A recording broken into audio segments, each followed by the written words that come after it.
November is celebrated as National Deca Month. This organization is designed to recognize and honor the achievements and impact DECA has on students. Whereas DECA is a career and technical student organization that prepares future emerging leaders in marketing, finance, hospitality, and management.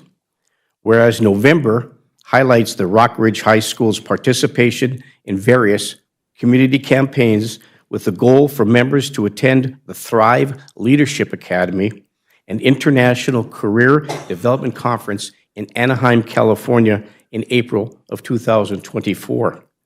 Whereas the Thrive Leadership Academy is designed to provide students with the skills and knowledge needed to succeed in the business world by offering and promoting courses and workshops that explore leadership, entrepreneurship, and innovation in the areas of marketing and finance and other business building skills.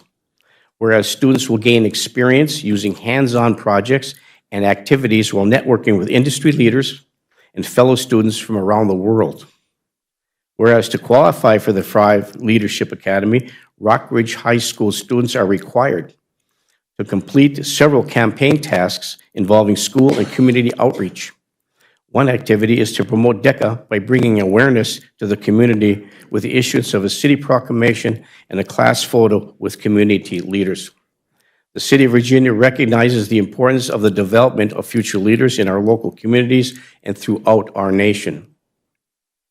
So therefore, be it resolved, I, Mary Larry Cuffey Jr., and council members Julianne Paulson, Gary Friedlieb, Liz Motley, Carl Barnzelli, and Stephen B. Johnson, and Maya Beyondich, on behalf of the City of Virginia, do hereby recognize and designate Tuesday, November 28th, 2023, as DECA Day for Rockridge School District number 2909. Congratulations. Thank you.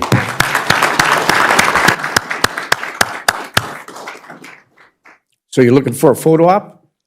Okay, who's got the camera? All right, we'll use yours, all right. So we'll all just stand up and we'll form a little half circle here, and we'll have you stand in front of us, and then we'll have somebody take a photograph, okay? All right, thank you. Yeah, would you please? Yeah, come around.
Okay, there's an addition under 3.2.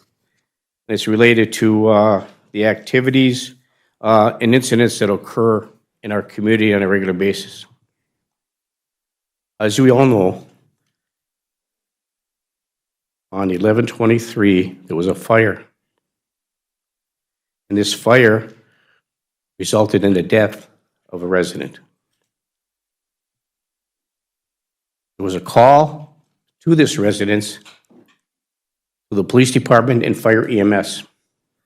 Police officers arrived there first and made every conceivable effort to save that human life. Unsuccessful. Police officers were injured, one severely burned, and the individual resident inside was deceased. So I'm going to read the press release that was issued by the police department. The names of these officers cannot be released because the matter is still under investigation by the Bureau of Criminal Apprehension for the state of Minnesota, which is standard practice when a death occurs involving any public safety officer. On 11/23/2023, at approximately 4:55 a.m., Virginia Police Department officers were dispatched to report of a male threatening to kill himself. According to the initial report, he was trying to kill himself by threatening to burn down the building. Upon arrival in the 100 block of 2nd Street North, officers attempted to make contact, but found that the apartment had been set on fire. Officers were unable to persuade the individual to exit the apartment before the whole structure was engulfed in flames. The Virginia Police Department, along with Mountain Iron, Eveleth, Vale, Gilbert Fire Departments, and Eveleth EMS, responded to the scene where they were able to bring the fire under control. The St. Louis County Sheriff's deputies assisted the Virginia officers in securing the scene. The male subject was subsequently located deceased in the apartment. EMS service personnel, ALS service personnel treated the two police officers and transported them to the Virginia Regional Medical Center for treatment. One individual was treated for severe burns in multiple parts of his body. The other was treated for smoke inhalation and was later released from the hospital. The officer with severe burns was eventually transported to the trauma unit at Essentia Hospital in Duluth. The BCA and Minnesota State Fire Marshal's Office are investigating the incident. More details will be available pending the conclusion of the investigation, where the names of the officers will be released.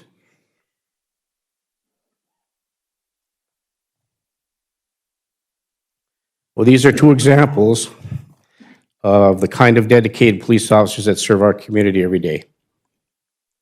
Without hesitation and great risk to themselves, the two responding officers attempted to save a human life. Countless hours of dangerous work for the health, safety, and security of our citizens can only fully be appreciated by those who recognize the valor and sacrifice a police officer commits to our community, whether on duty or off duty. We are fortunate and grateful for the service they provide and honor them for the selfless acts of valor that on too many occasions results in injury, oftentimes severe. These officers proudly put on the City of Virginia police uniform, leave their loved ones at home, and understand and accept the dangers that may await them every shift. They work for us. They work for you. We ask that you keep these two officers in your thoughts and prayers as they recover from their injuries, and to reflect on the importance of public safety and recognize the importance of a group of professionals that dedicate themselves to serve our community with honor and integrity. An analogy was written by a colonel in the United States Army, Colonel Grossman. He says, police officers are like a shepherd, and the shepherd is charged to watch over the flock, which is the citizens, and protect the flock from themselves and from the wolves, which are the criminals. And that's what they do every day. So blessed are the peacekeepers. Counselor Motley. So I also typed something up in regards to the November 23rd house fire on 2nd Street North. To our two law enforcement officers injured, one severely, how do we, as citizens of Virginia, begin to thank you for your service in the line of duty? You are heroes. A simple thank you doesn't go far enough. You and the rest of the Virginia Police Department put your lives on the line every day to keep us safe. A daily thankless job, but we thank you.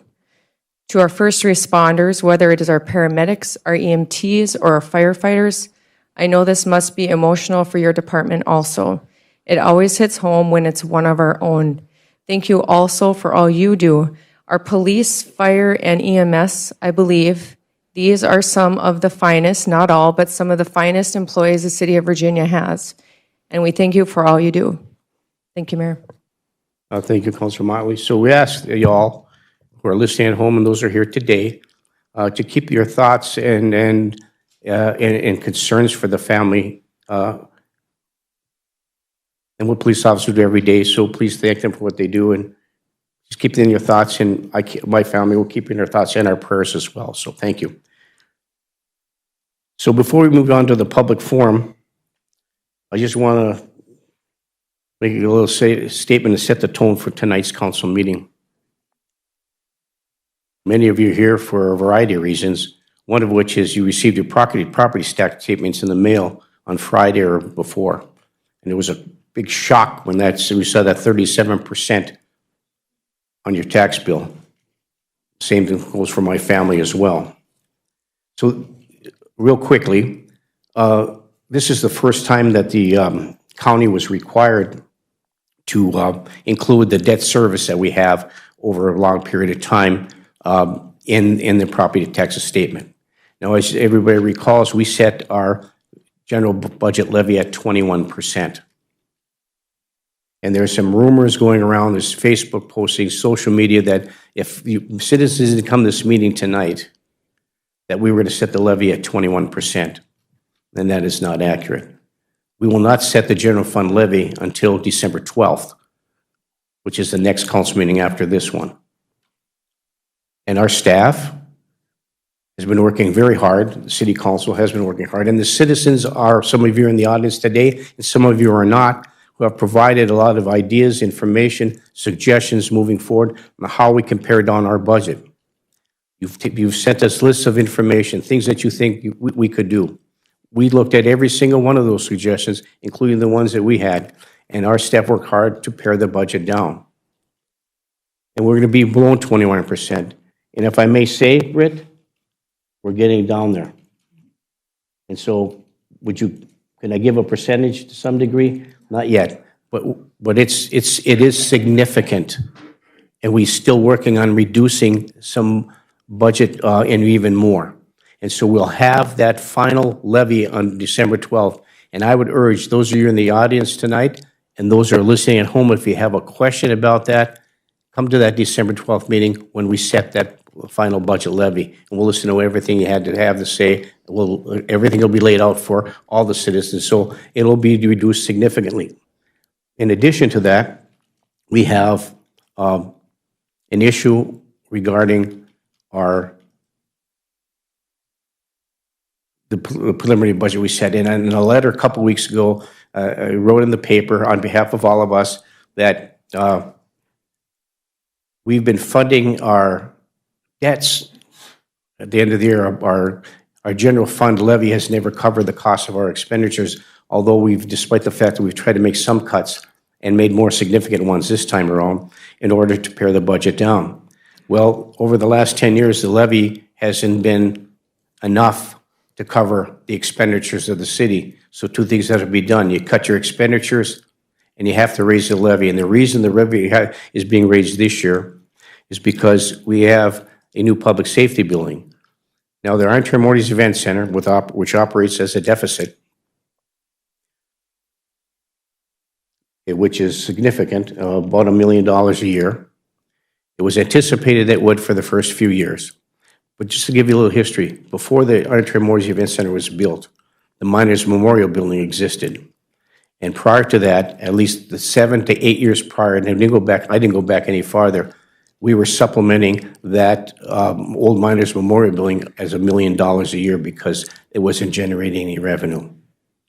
We hope that revenue is going to improve over the next couple of years with the Iron Trail Morty's Event Center, but additional changes have been made to the Iron Trail Morty's Event Center with respect to staffing, and it puts a lot of pressure on those who currently work there, and so additional duties and responsibilities. But the primary reason why the levy is going to be higher is because of the new public safety facility. That public safety facility is going to be constructed beginning next spring, and it's a $31 million project, some change. And so we will have to bond for that. The Iron Trail Morty's Event Center is paid for, even though it has to come, we have to service it as debt, it's paid for by sales tax that we collect. We are collecting enough sales tax to cover the cost of the bond and more. And the sales tax expires in 20 years. We hope that based upon the projections, we may pay that off earlier than that. But the public safety building can't use sales tax revenue for that. We have to use bond money. We have to bond for that and pay that bond through the levy. And so we have to raise the levy to accommodate that. But your taxes, your property taxes in Virginia aren't going to rise 37%. But we'll have a firm number when we set the levy on December the 12th as required by law. And we're still working to pare down the budget. So I just want to set the tone for that as we move forward with our council meeting, because many of these audience are very concerned. We as well. It doesn't help matters when your property values have skyrocketed too, which also affects your property taxes moving forward, not only from school district, from St. Louis County, but also from Virginia. And I'm just going to give you one example before we move on to the next item on the agenda. And that is our fees that we pay increase significantly, our solid waste fees. We're making adjustments to our garbage rates, those kind of things. But just for as an example, Britt, please correct me. Do we pay, is it $384,000 a year to the county to dump our garbage at the landfill? Is that correct number? We are charged a solid waste fee from the county based on market value in the amount of $385,000. I think for $385,000, just one example. And we don't get any more rebates or adjustments for recycling like we used to. So we don't get anything there. So we funded the entire recycling program in the city of Virginia without any help from the county. So fees are significantly rising. So we're looking at all those things to try to bolster that from the commercial perspective, not the residential. So this is a couple examples, and we'll have the final number on December the 12th. So please, I know you're upset. I'm upset. My family's really upset too about the significant increase in the property values. When your property value, as an example, was up $55,000 one year, and next year it's also scheduled to go up another $55,000. How can your value of your property increase that much and increase your property taxes that much? So we have to do everything we can to pare down that budget, and we plan to do so. So thank you for that. We'll move to item 4, the public forum. This is an opportunity for citizens to come and address the city council. So at this time, if anybody would like to address the city council, welcome to come forward and do so at this time. Please come forward, and then we'll just take you one at a time. Please limit your comments for 5 minutes, because I think we have quite a few people to speak today. And please state your name for the record, and welcome to the council. I'll keep my to probably 1 minute. My name is Kathy Cady, and I own a house in Virginia, so I'm a resident and a taxpayer. I have been watching or attending all of the city council meetings that concern this budget. What I would like, and there's so much animosity, I don't think it's good for the city of Virginia. I'm proud to live here, mostly because my 3 grandchildren live here, and my friends. What I would like to say to the city council is I would like to ask you to set the levy at 5%, and then the staff and all city people can come up with a plan to reach that. I think it's reasonable. It's more than the school taxes, the county taxes, and I would like to respectfully ask that you lower it to 5%. Thank you. Thank you, Kathy. Please come forward, state your name for the record, and welcome to the City Council, sir. Thank you. Good evening, Mayor and councilors. I have some handouts for you. I'll try to stay within the 5-minute limit here. If I go over, throw a rock at me or something, I guess. Well, for the record, Dennis Jorgensen, I am a former counselor. I've generally tried to keep myself away from activities here. Believe me, I feel your pain. I used to leave meetings every week with my head just buzzing. And I quit drinking in 1992, and there's many a day that I wished I had not done that. I was alarmed when I received this county notice. My taxes were going to go up a total of 42.5%. Seeing as the city part of that was 35.6, is very easy for me to interpolate that the rest of that 42.6% was because of the increase in valuation of my house, roughly. Not exactly, but roughly. So I started doing, that upset me. That's a lot of money. I started doing a lot of research, went through numerous council agendas and meetings, and first page that I gave you here is what St. Louis County gave us. I removed Virginia from that list just to show you what the rest of them, their average levy is in green, would have been 3.82%. Virginia's, I did change yours to 21% because I found that you folks had stated that, although I didn't see the actual number, so I put a number in there of 7.701 million. I don't know if that's what it is or not, but it's close. But your per capita, the city of Virginia's per capita, which is the important number to me, right side, is $938, $937 for each and every citizen in the state of Virginia. If you look at the ones above that, Gilbert's the only one, and their advertised levy was about ours. They're at 1,014. I don't know if they'll stick to theirs or not, but I did reduce ours from way over 1,000 to the 937. Compare that with Hibbing and Hermantown.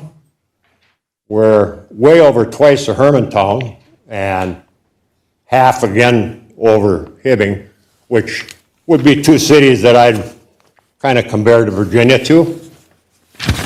Turning to the next page.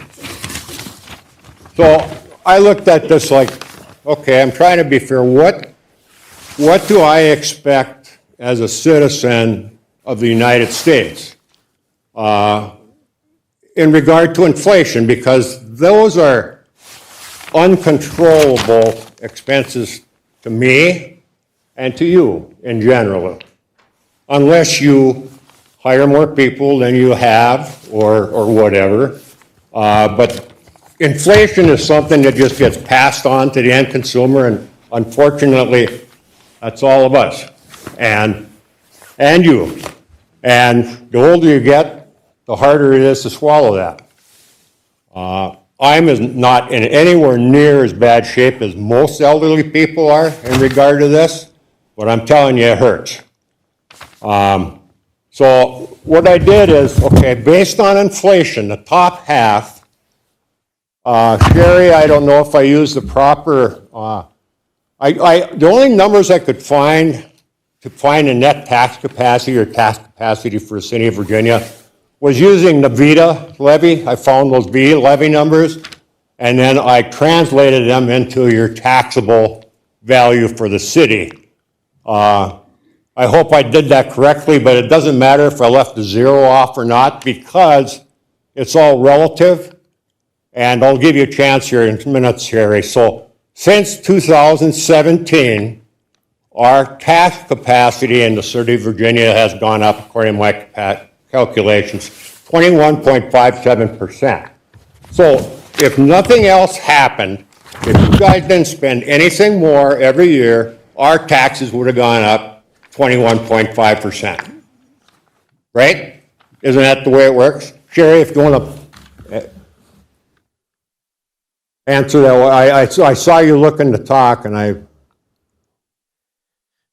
Sherry? Thank you, Mayor, Council, and Councilor Dennis Jorgensen.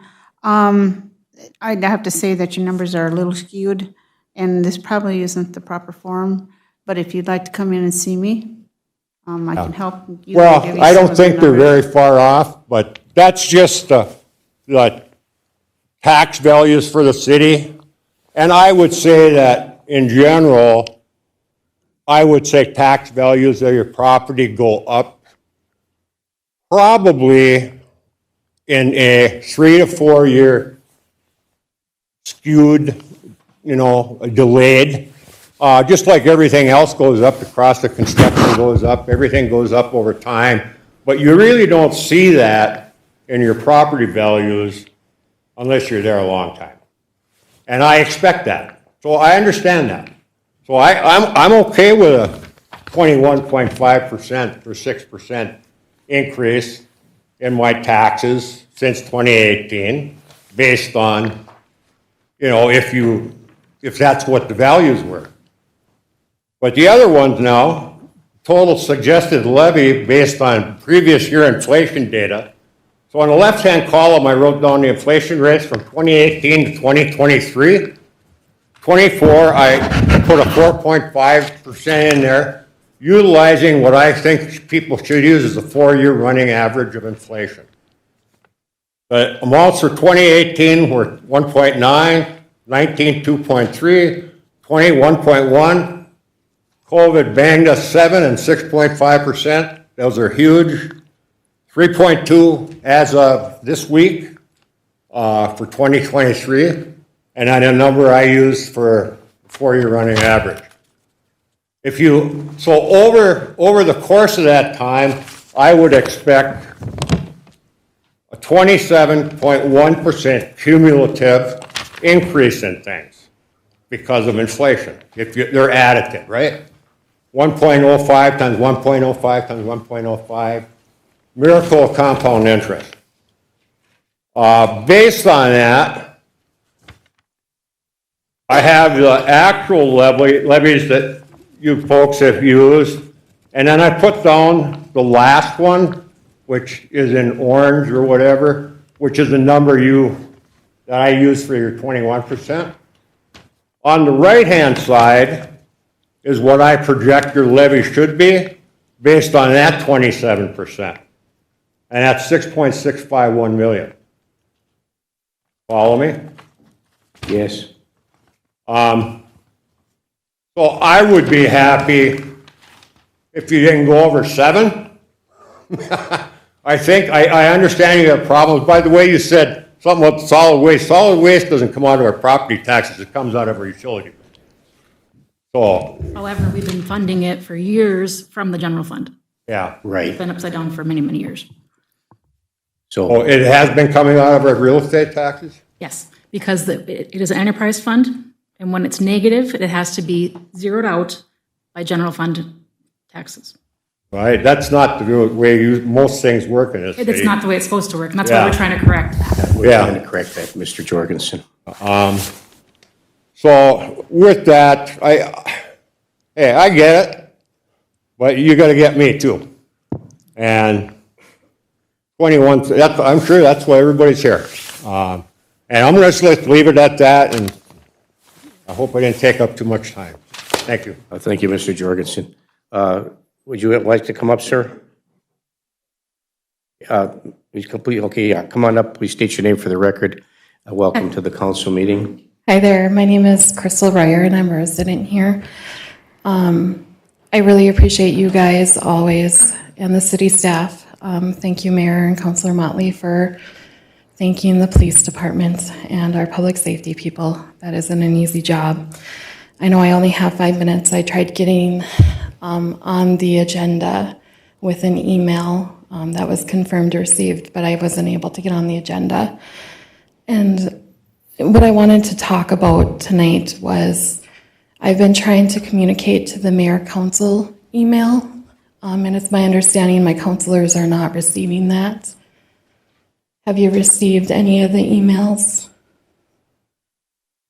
I have followed the direction from the Facebook post together with what is on the Virginia website.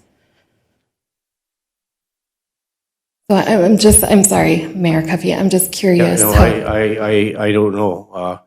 I've received no communication from you, but I do believe, if I may, Sure, please. that we've directed you to our legal counsel to answer any questions that you might have. So please continue. Yeah, and I'm trying to get curious. I'm trying to see if Virginia is still a good fit for my family. And when I hear that government doesn't answer questions in an email, I become highly concerned. Regarding the solid waste, we are charged $9.83 each month, which equals to $117 for a resident. The county fee that is charged is $85 per resident per household. And so I'm not sure if it's the commercial that's going deficit or what is a part of that. I heard Gilbert brought up with their high levy, their local government aid increased by $70,000 this year, or for 2024. The city of Virginia's increased by $800,000. When we're talking about the levy, I think there's different parts of it. I don't understand it. Please correct me if I'm wrong. But there's the general fund that is levied, the bonded debt, the road and bridge, something else, and I think the Virginia EDA. So even if that levy is brought down, and correct me if I'm wrong, please, are we still going to see this massive tax increase? My taxes for a home that I bought 2 years ago here in Virginia are increasing more than $1,200 in 2 years. Our monthly outpayment for escrow for taxes is increasing by $350 a month. And so with that in mind, is it just the general levy that'll help affect that $800 increase to the city of Virginia on my personal taxes, or is it just kind of a conglomerate? The general fund levy affects your property taxes, as you know, from your experience, that the general fund levy, the valuations of your property also impacts the amount of tax you pay based upon your valuation. Absolutely. And, you know, the valuation for my personal home increased 6%. My taxes increased 21%. Your assessed value determines the slice of that pie, where the size of the pie is determined by the school and the city and the county. Which is preliminary at this point in time. Right. Right? Okay. So just my two curiosities, and I need to direct that question to legal counsel about where, if taxpayers are emailing that mayor council email, I should direct that to the city attorney. Colleen? You can certainly attempt to communicate with us. That's fine. I can provide a card for you. Okay. Communicate with me or Brian Lindsay. Okay. Trying to address any issues you're having. Okay, great. Thank you. Okay. Thank you very much, Crystal. First, Councillor Paulson, and then Councillor Motley. Councillor Paulson. Thank you, Mayor. I guess I want to address, do we have a mayor and council email address? Mayor, council, all one word. Does Mayor and council has got to be all one whatever it is, where does that go when someone Pam, emails? for her to give to you guys. And I don't know that Pam's gotten any emails. So is it a working email? And should that just automatically generate, like, if I email, like, say, the Rockridge School Board, and I want to email all the board members, or if I want to just do individual, there's their individual email addresses. How is the City of Virginia's email with that heading set up? Council has chosen to not put their email addresses on the website. The council has chosen to use the mayor council at virginiamn.us. Mayor council is all one word, at virginiamn.us. That goes to Pam for data retention, because as we know, data practice request or an open meeting law violation could happen if somebody serially sends an email to all 7 council members individually. So we try to mitigate that by having the email address that goes to Pam for her to disseminate. So can a constituent not email the same thing to all of us? Because I've done that to the school board. That shouldn't be an open meeting violation. If any of you reply, then it could be a serial meeting depending on what happens. So it's a. Okay, so just for me to put on the record, I've never received a forward from that. Yes, you have. The ones that Pam sends you are those forwards. When you get an email that says this is for mayor and council, those are the emails. I've never received a forward in my inbox with that heading. It would just come from our city clerk. Correct. That's how it will come. So how do we know just had one the how other day they're from being emailed?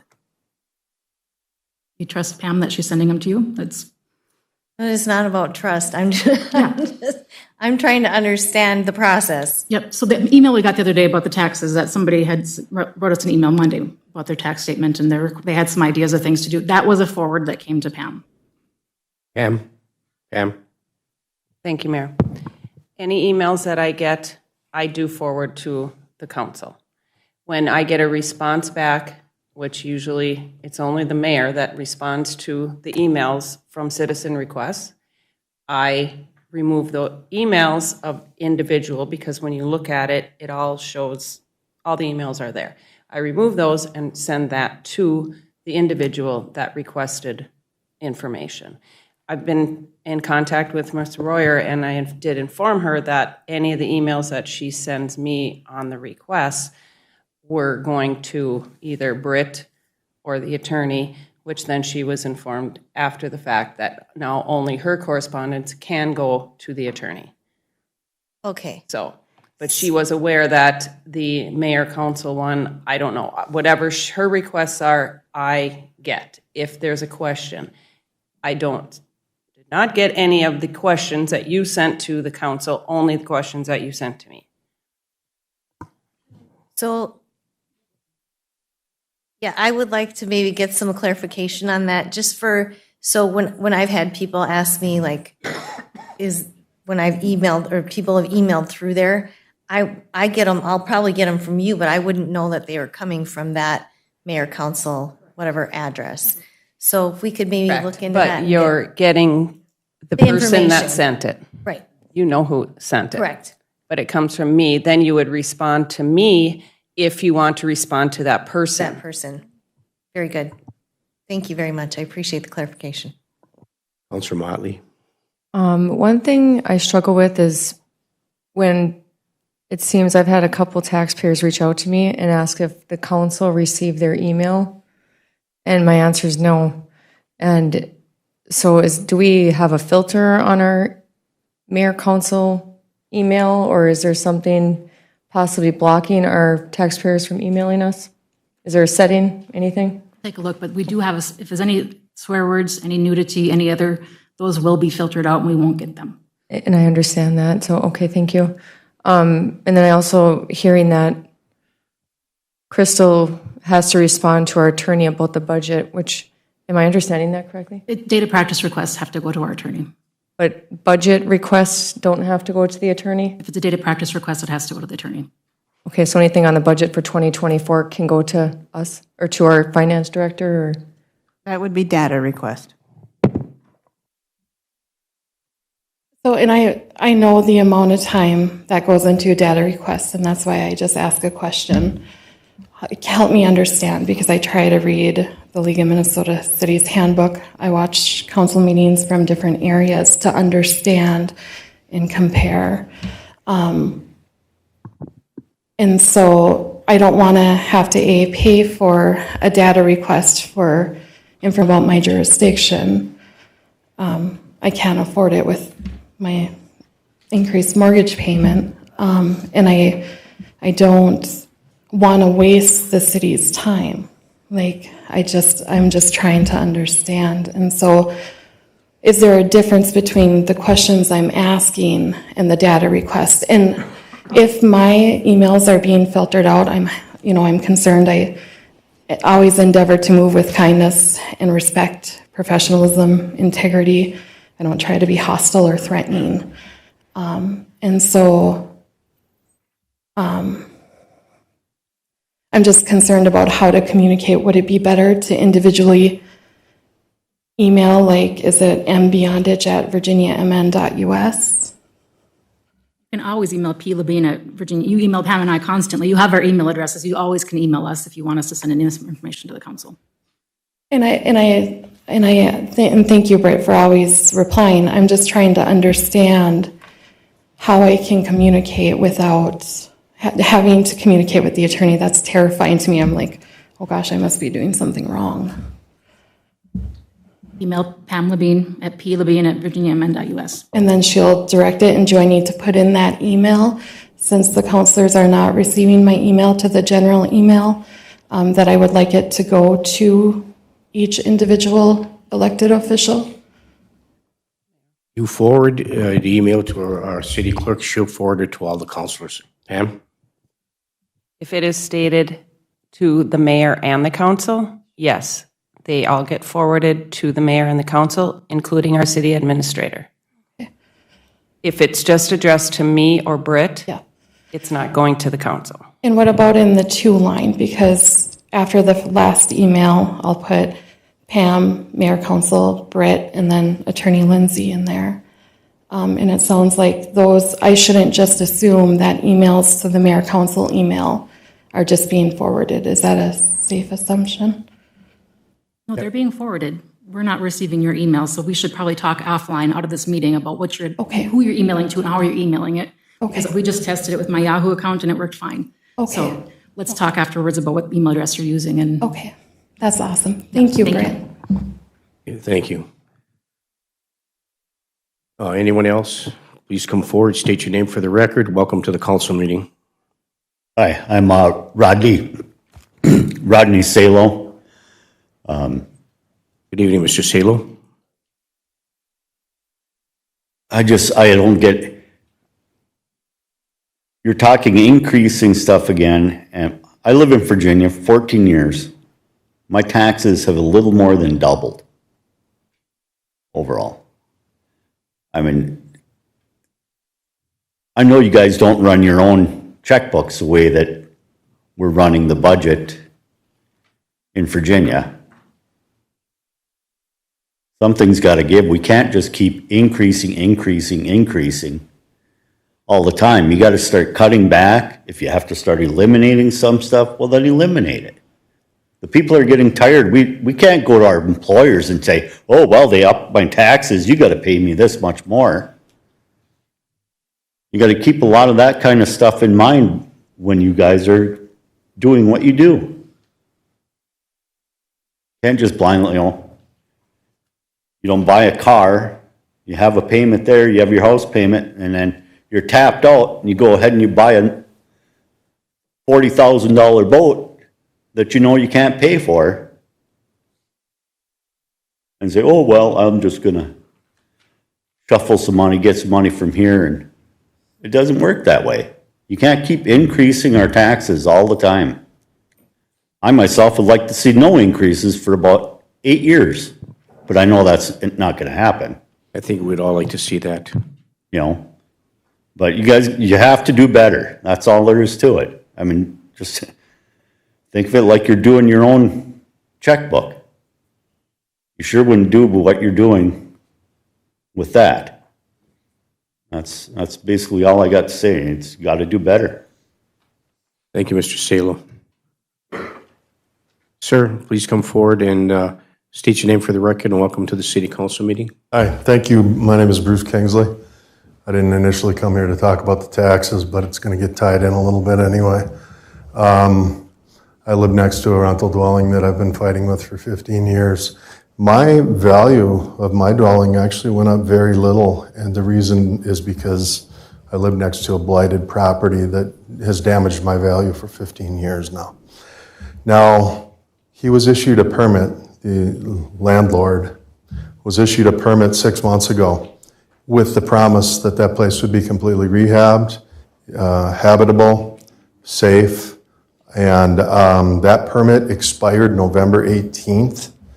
And very, very little was done. In fact, the condition of the property has actually gone backwards and deteriorated further, become more of a hazard to my dwelling, affected my dwelling more. I don't feel safe living next to it anymore. And so with that permit having expired on November 18th, I want to know what your action plan is now at this point to get something finally after 15 years done to alleviate this eyesore. The apartment in back, as far as I know, is no longer occupied. They moved out. The power's been disconnected twice in the last 3 months. Soffits and fascia are falling off. You can see holes in the dwelling now, which your engineers called structurally safe. There was a raccoon family living in there this summer. If anybody wants a nice zoo visit, that would be an interesting one, along with the squirrels and the birds and the mice living in there.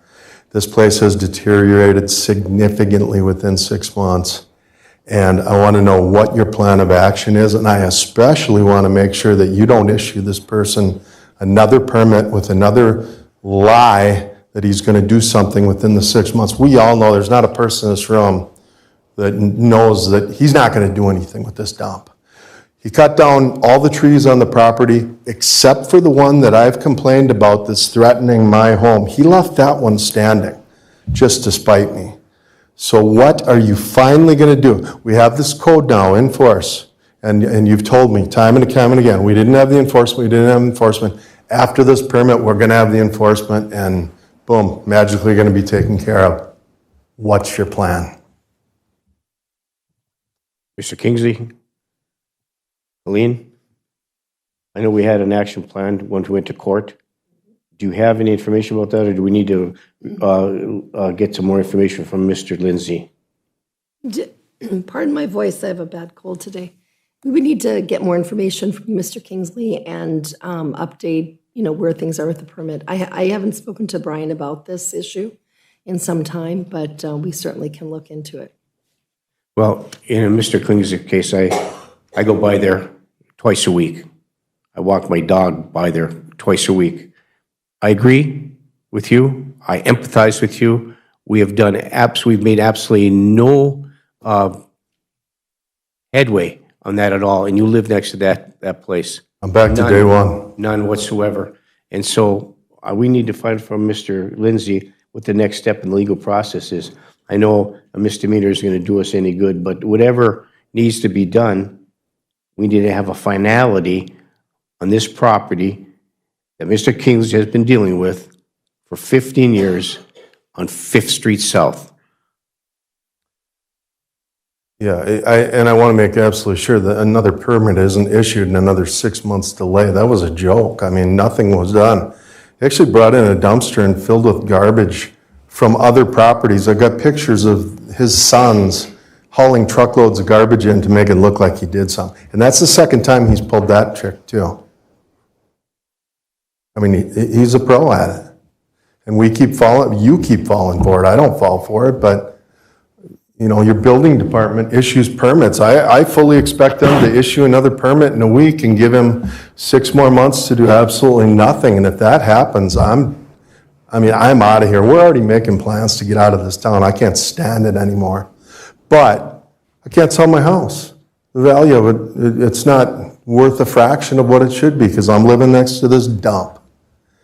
The slumlord who doesn't care.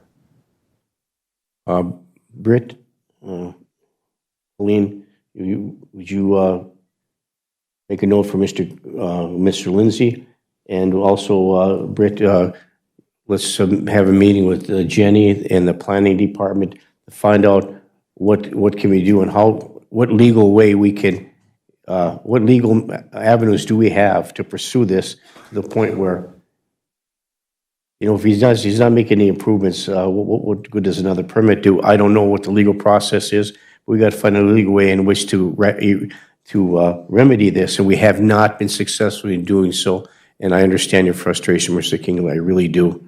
I wish I had an answer. I know I'm not trying to pacify you in any way. I'm just as frustrated as you. That's not possible. You live next door to a blighted property that shouldn't even be existing, in my personal opinion. Councilor Paulson? Thank you, Mayor. Is there any action step we can take this evening since this is a council meeting? Could we prohibit our department from issuing any permits going forward? I think that would be a legal question. Colleen? I don't see why you couldn't say there would be a suspension or no permits would be issued until the matter is taken under advisement further, because I think, and again, Mayor, with all due respect, probably want to add this to the agenda and direct staff and the attorney to look into it, but I would like to make that motion in the interim. But I think you would want to do that in the course of adding it to the agenda. This is public participation, so we really shouldn't take action at this stage. So if you want to add that item to the agenda, We can certainly do that and vote on it at For that. the committee of the whole for next? The session right now. We're under discussion. Yeah, we're under Oh, public I'm sorry. participation. So, okay. Yeah, So we'll maybe get just down to remind me when we get there. Yeah, we'll Thank get you. down there and then, Okay, I'm sorry. I got ahead of myself. we're all with you on that. Thank you. Mr. Kingsley? That's what I have. I just want an action plan. We're going to give you one. Thank you. Thank you, Mr. Kingsley. Okay, under the public forum, is there anybody else who'd like to come forward? Okay, seeing none, we'll move on to the, sir, please come forward. Please state your name for the record and welcome to the My name is council. Jeff Elliott. I'm a Virginia resident. I agree with everybody else, Mr. Salo, something has to give. My taxes, if, according to this suggested tax for next year, is going to go up $1,950 on a house that's the smallest one in Fairview or very close to the smallest one. It's only 1,280 square feet. I built a small house to avoid high taxes, and in the 10, 11 years I lived here, they've more than doubled. Started out at 2,200. So everybody here, I don't know, I have faith in you guys. I hope you do something, but this can't go on. Otherwise, I can no longer live in Virginia. And I think it would be difficult to sell my house with this kind of a tax rate. So I'm not going to belabor the point. Thank you. Thank you. And you live in an area that's been, my personal perspective, I'm speaking on behalf of the council, but speaking have been way over valued with respect to your taxes up there. I know that the people, all the residents from Fairview have expressed concerns, came to the meeting last year where we tried to do what we can to make some kind of a reduction based upon the total market value. It really was a token, it wasn't much of anything, but I agree that the taxes, are significant. The valuations are, I can understand how the county values the property, but that's their job to do so with the formula that's from the state of Minnesota. I don't know, but yes, we hope that we're going to be able to reduce that levy to a point that's maybe not even palatable, but as low as we can get. So thank you. Okay, let's see, move to item number. Good, Council, Mayor, good evening. my name is Jeff Tezik. Mr. Tezik? Also live in Fairview Edition with other people here. You mentioned, you talked about it a year ago. Well, this year, our proposed taxes are 53%. How'd that conversation go? My family can't afford to live there. We actually have an appointment to look at a house out of town. I was raised here, grew up here, raising my family here. You're taxing us out of here. I did the valuation of your property, Mr. Tezik, is that what increased? The value did, and you're not helping. You're burying us, all of us. We are responsible to try to maintain some type of a semblance of palatable taxes for the general fund levy. We are, and that's what we have to work on. We don't have any, not trying to pass the buck here, but we do not have any say in who values how much your property is valued at. We don't have an assessor. It's assessed for the city. The county does that. Right, I talked to the county. Right, and they set the valuation, and of course, our mill rate and the taxes are based upon the valuation. So whatever percentage levy that we set for the general fund levy is going to be based on the total estimated market value of your property, which went up significantly from 2022 to 2023, and going even more in 2024. And we're increasing 2,800 this year. And it's been 5,000 in the 10 years we've lived in the house. Thank you. Thank you, Mr. Tezik. Please state your name for the record. Welcome to the council meeting. Yeah, Gerald Williams. The one question I got, Mr. Mayor, is when did we give up our assessor and turn it over to the county? Well, there's a law in the books. Our assessor retired, Yeah? And we advertised for an assessor to try to get a assessor for the state of Virginia.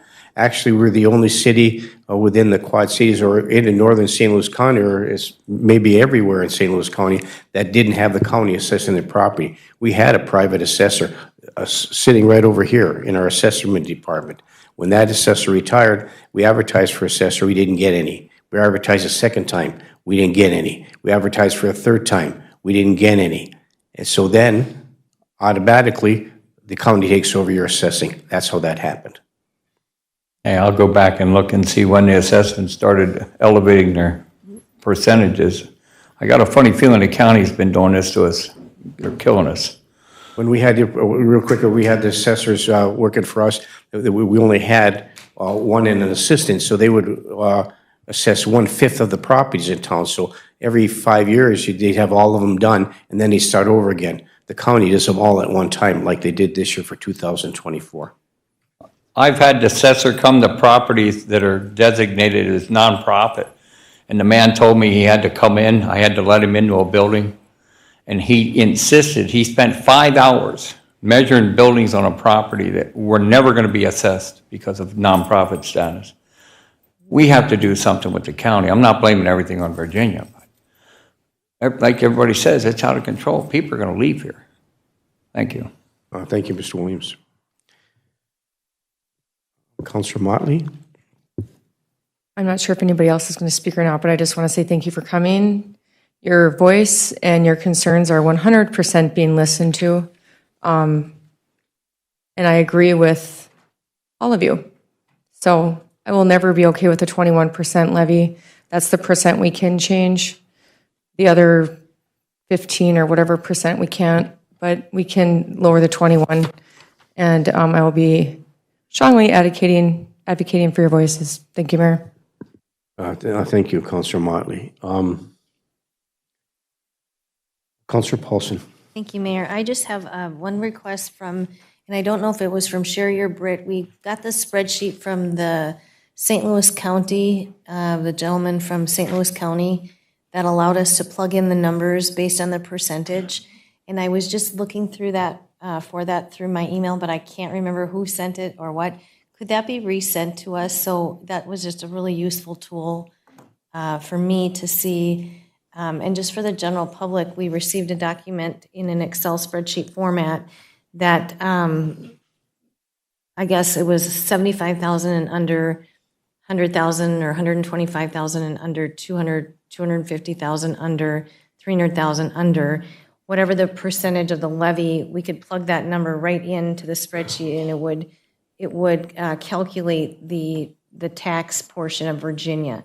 So that was helpful for me when I was trying to figure out the threshold. It's a big threshold, and nobody can really, no one can afford what is being proposed. So that number needs to change drastically, and I feel like that number will be changed drastically. But we were provided an Excel spreadsheet by the county, which was really helpful for me in determining if I plug different number scenarios in, where those increases would be based on home values. So hopefully they'll be able to find that and provide that to us again. That was just a good, useful tool for me, because what you receive in the mail is proposed, and it will go down, but it's still very high. So I'm here to advocate for sure on behalf of all of the taxpayers here. Thank you very much. Thank you, Councilor Paulson. Okay, please come forward, state your name for the record, and welcome to the council meeting, sir. My name's Ron Popish. Unlike everyone else that spoke, I think, I don't live in Virginia, but I have 3 rentals, and I'm new to this. I just got them this past September, and the tax values on those went up. I have 3, 34.5%, 35.85%, and 12%.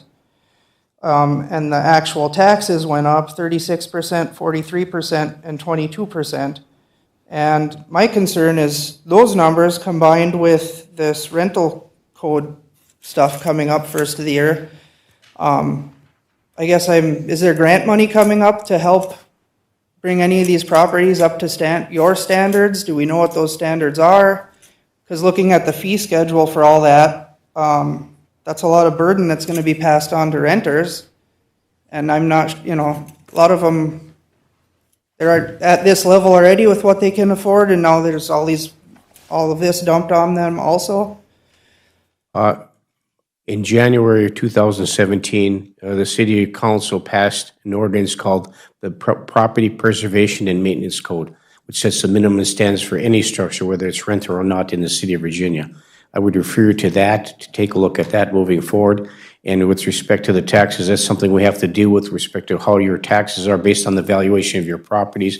But the valuation of your properties are set by the county, not by the city. So I would refer you to the county if you have a question about assessing the assessed value of your property. You can get a hold of one of the assessors at St. Louis County, and they're more than happy to talk to you and address your issue for you. But our job is to try to figure out the property taxes. Now, the minimum standard is through our Property Preservation Code. There's the rental code tells you about what the landlords are required to do to keep a safe, healthy, and secure environment for their renters. And so the inspection portion of that, and there's the notices have gone out, and I don't know if you received one, Mr. Haven't Popish, received but anything. we'll certainly be able to provide one to you. Maybe you could, we'll get the information, and then our city clerk or somebody can send out the notice of requirement on what that's going to be. If you have any questions about the rental code ordinance and how that's enforced, you can certainly, at your convenience during the daytime business hours, go over to the Planning, Permitting, and Code Enforcement Office, and they can explain everything to you. Thank you. Thank you, Mr. Popish. Okay. Anybody else that'd like to address the council here under the public forum? Okay, seeing none, please state your name for the record and welcome to the council meeting. I'm Carrie Washke-Colley. I'm here with my husband, resident business owner. And I wasn't really prepared to speak, and I sit and I listen to a lot of fellow neighbors, residents, business owners here, and it pains me to hear that people are leaving our city and our community. Neighbors that, you know, and we've been through, and this is just sharing our little personal story, the valuation, proposed valuation went up another 27% for us. And our taxes went up 50% from last year, the proposed. Okay, so this isn't a pity party for us, but to understand what everybody is in this room is discussing, this problem seems much bigger than what we're here talking about. So how do we affect what's going on in our community? Because we've been through the appeal process. We didn't get any kind of resolution. I love this community. That's why we raised our family in this community. And so what can we do? Like I said, we've all stood here looking into each other's eyes before. What can we do to make the changes that we do so that our community stays together and it grows and prospers? I guess more of a question than it is. On your property tax statement, it does say you have an option to immediately go to tax court. Well, one individual, in my opinion, is not going to be affected by a decision made by one person going to tax court. It takes a group, a large group. It takes a class action legal process to go to tax court, everybody together to accomplish that goal and objective. That's one option. How successful it would be, I don't know. But if that's what it says on your county statement, if you're not happy with your taxes, go to tax court. Well, that's an alternative. What's the cost associated with that? And would somebody take on that class action? That's an option. I wish I had an answer. I don't. I don't have an answer. I'm just as frustrated as you are. Well, everybody shares the frustration, but Yeah, what can be done? I don't want to sacrifice what's happening in our community, but yet we've got to figure out a way to resolve the situation. Thank you. Okay, I'll be quick. yeah, no problem. Welcome to the council meeting. Please state your name for the record and welcome. Yeah, Matt Puringer, and as Ron was stating, in regards to tenants, unfortunately for tenants, it does get passed on to them. Like any fees, like you were mentioning, garbage gets passed on to us, right? So, I know you kind of said just for him to go to the county and fight with him on that, but I guess with the rental fees, which I've kind of made a fair case that it's the highest in the state, by at least 2 times. If anybody can dispute me on that, I'd appreciate it, but I think I'm right on that. I guess I'm requesting that you guys could reevaluate these fees. One example of mine, I have a duplex with a garage apartment in back. It jumped up $1,200 into property taxes with the proposed tax statement I got. So with that piece of property, a duplex, I got to pay $400 for the duplex in front, and then an additional $250 for the garage apartment in back. So I got to pay roughly $2,000, right? With the property additional fees, and then a registration fee for a property that I've owned for 18 years on top of that. I think you guys have control of that part. I would just ask to maybe bring that up again, if you could. Mr. Perringer, I did get your email, and I'd be more than happy to meet with you at your convenience. I texted you last week if you could. You did.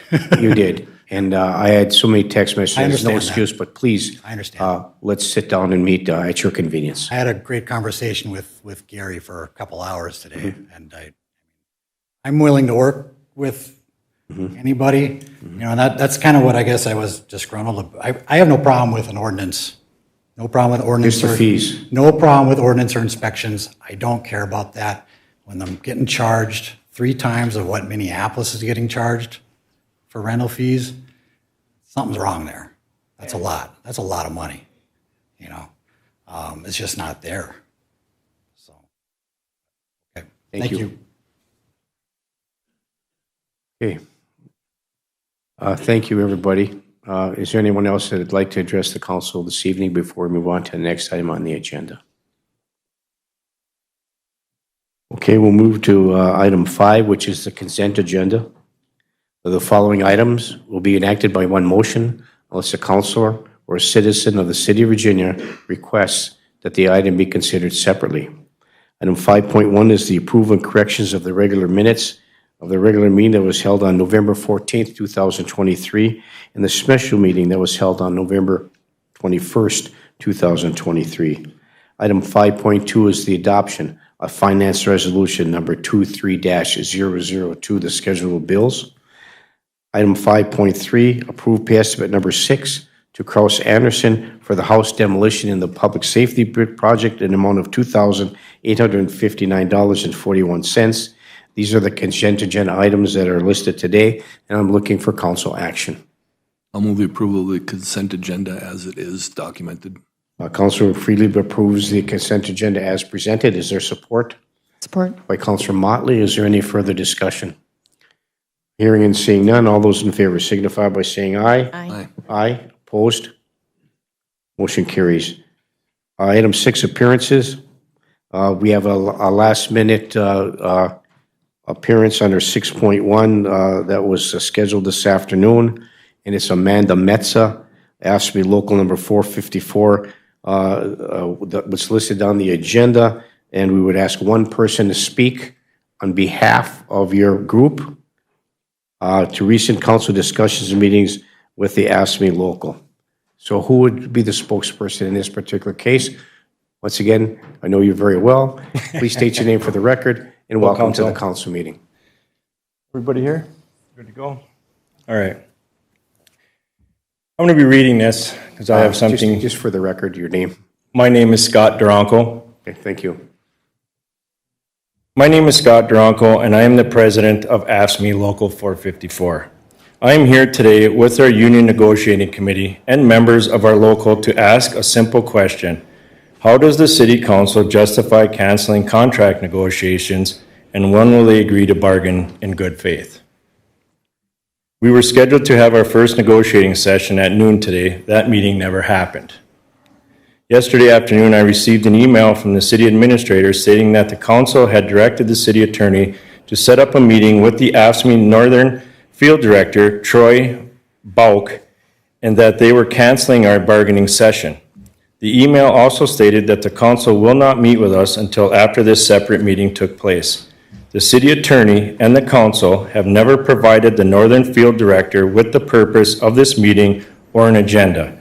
They have never stated how this is relevant in any way to the things we as a committee have to discuss, only that it is about issues that they have with our local representative.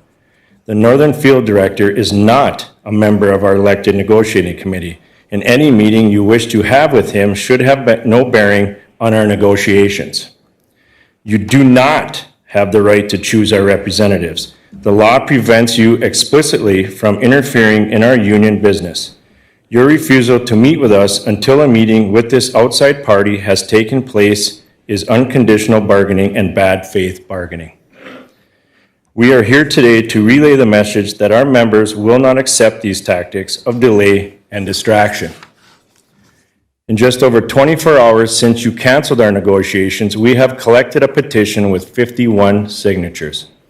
We brought a copy here today for every councilor. This petition demands that the council meet and negotiate immediately and in good faith.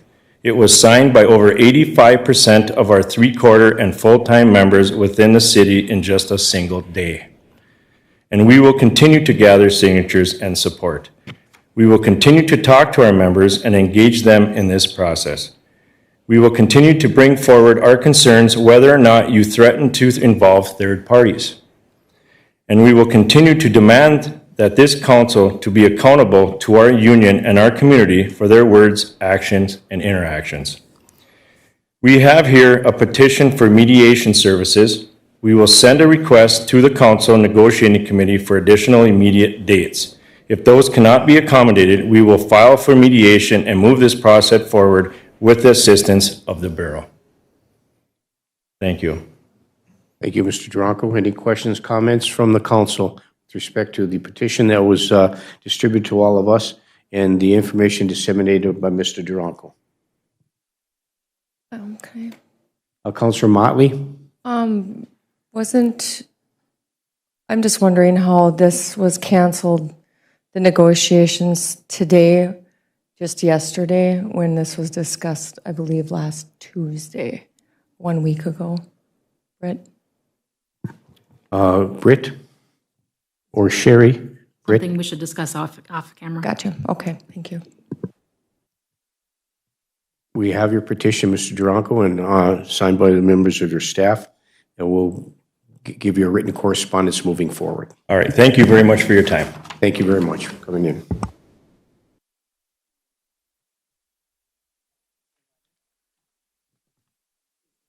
Mr. Duranko, would it be possible, would you care to share with the letter that you just read so we can put it in our file? That's okay? Okay, would you please provide Britt one at your convenience? I mean, Pam? We'll give you one tomorrow. I'll send it to Pam or whatever. We'll definitely take care of that. Yes. Okay, thank you so much. Thank you. I appreciate it. Okay. Okay, we'll move to item number 7, which is the unfinished business. Item 7.1, the clinic lease. We have any movement moving forward, Britt?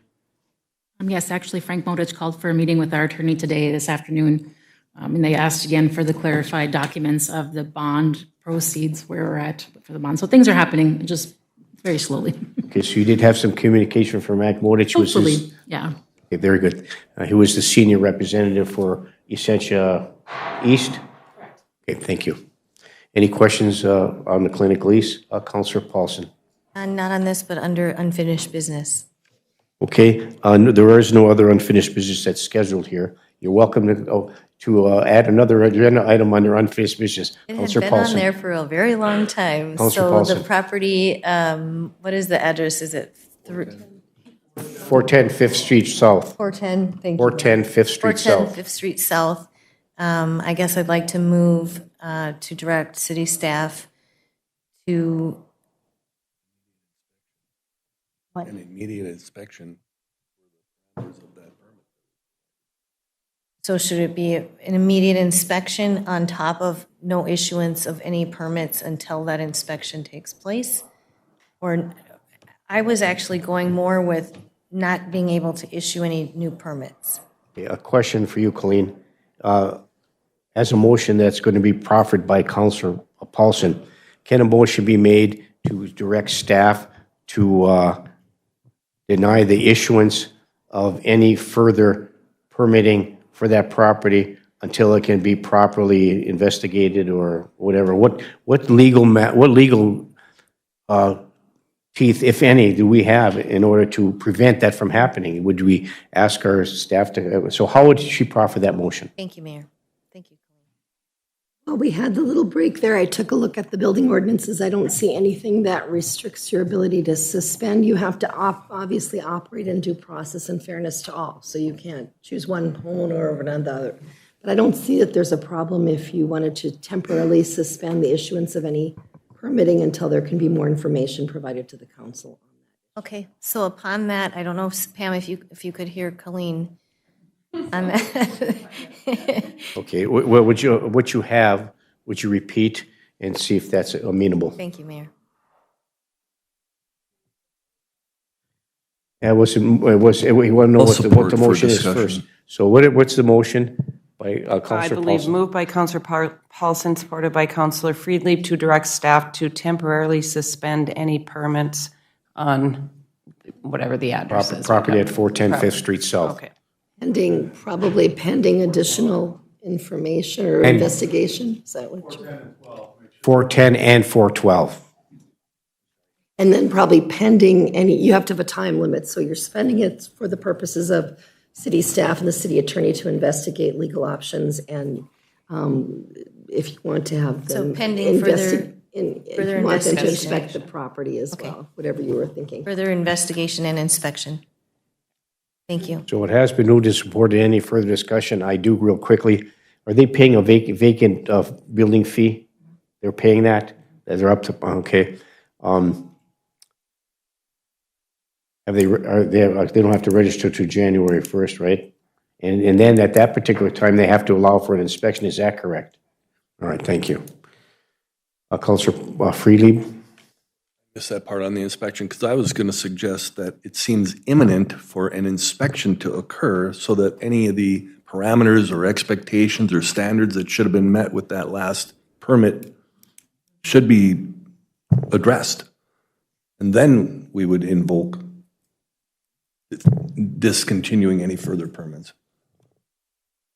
Point being, somebody needs to get there and inspect what was done and if it met the parameters of the permit for which it was requested.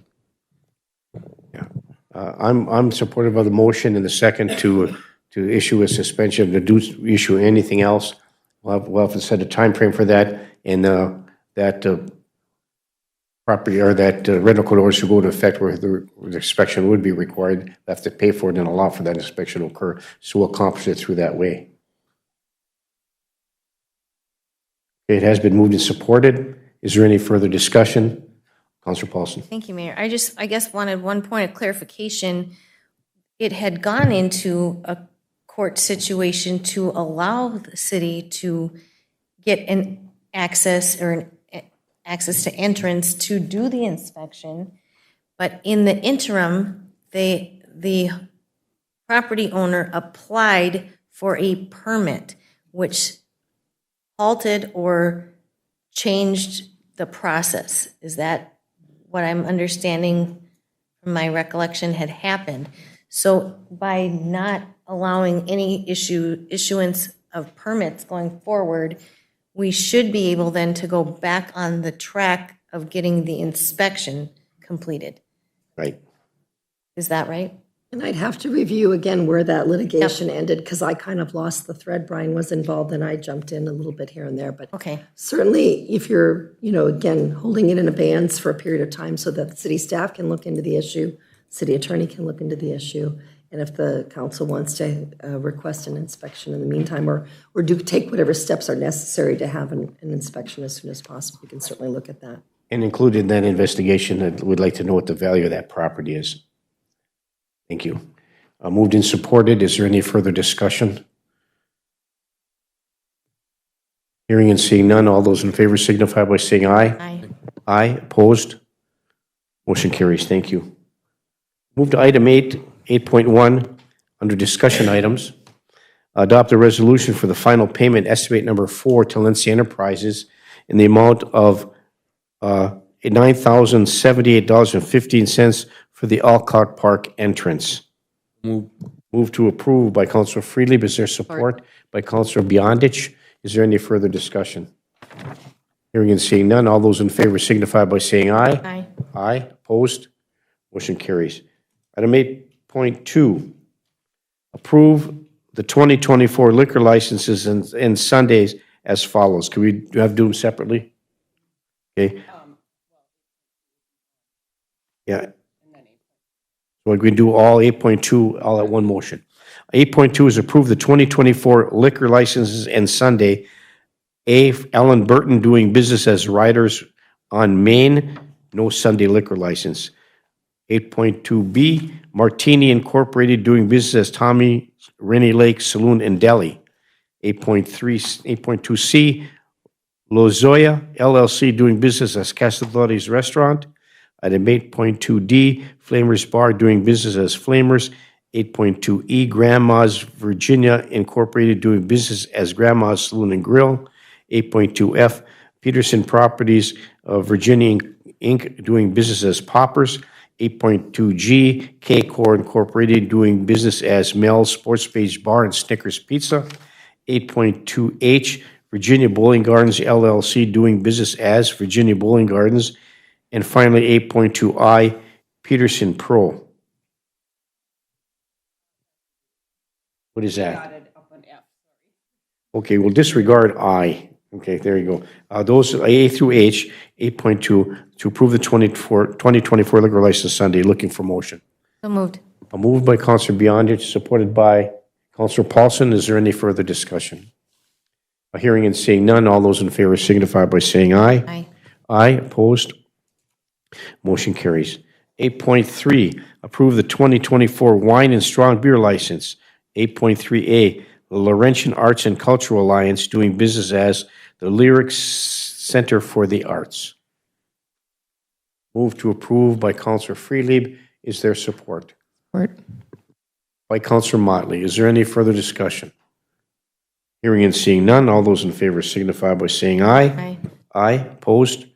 Motion carries. Item 8.4, approve the 2024 off-sale liquor licenses. 8.4A, Renda Incorporated doing business as Rocket Liquor. 8.4B, Super One Liquor LLC doing business as Super One Liquor. 8.4C, K-Core Incorporated doing business as Mel's Sports Beach Bar and Pizza. So moved. Move to approve by Councilor Beyondich. Is there support? By Councilor Barnzelli. Is there any further discussion? Hearing and seeing none, all those in favor signify by saying aye. Aye. Aye. Opposed? Motion carries. Thank you. Item 8.5, approve the 2024 club licenses. 8.5A, the Northern Club Incorporated doing business as the Northern Club. I don't have the other one. Thank you. I'll get that back to you.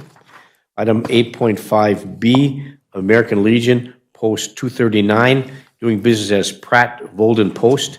And 8.5C, BPOE, the Benevolent Protection of the Elks, Lodge number 1003, doing business as the Virginia Elks Club. Move to approve by Councilor Friedlieb. Is there support?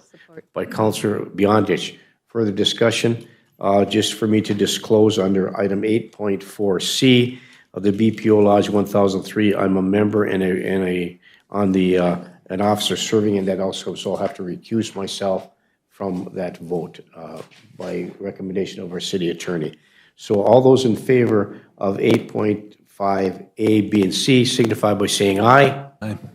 Aye on 8.A and B, and I abstain from 8.C. Motion passes with one recusal. Item 8.6, approve the 2024 3.2 licenses. 8.6A, the Holiday Corman LLC doing business as Circle K number 2746041.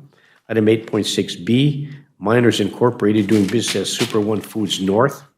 Item 8.6C, Miners Incorporated doing business as Super One Foods South.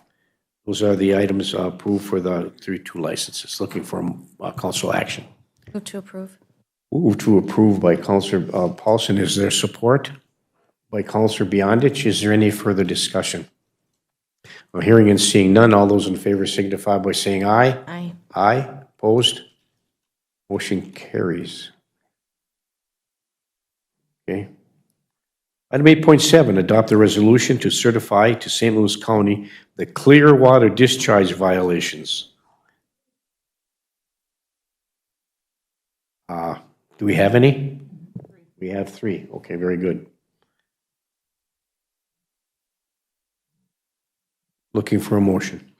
So moved. Moved by Councilor Freely. Is there support? Is there support?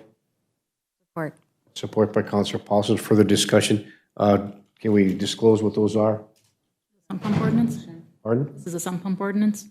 Sump pump ordinance. Yep. Violation of the sump pump ordinance. Okay, thank you. What's the consequence of that? $650 a year. How much? $650 a year. The last amnesty letter we wrote them was in 2022, and they still have not complied. Thank you. Moved and supported. Is there any further discussion?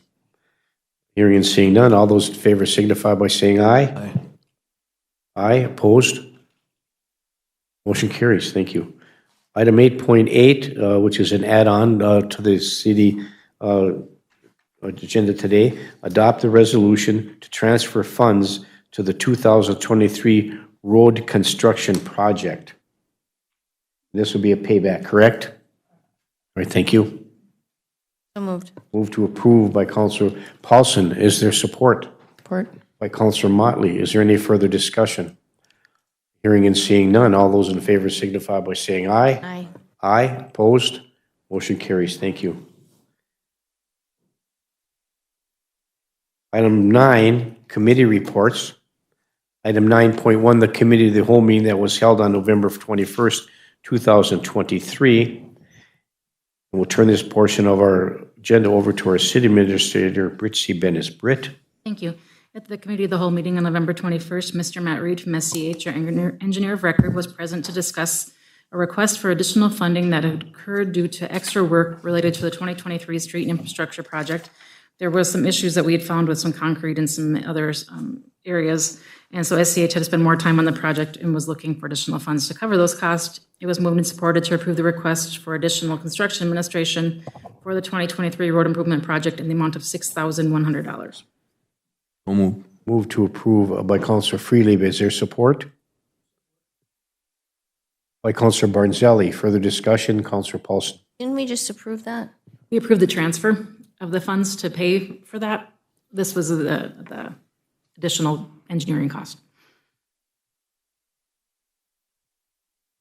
Okay, so I was on 8.7 was the water. Is there another 8 point something that we just approved? I sent out an up. Oh, Did I send it out? Oh, maybe I didn't. that's okay. So was the resolution for the transfer that Sherry had sent you guys, showing you the payback schedule that we pay ourselves back with a 3% interest, and that's what we had approved in 8.8.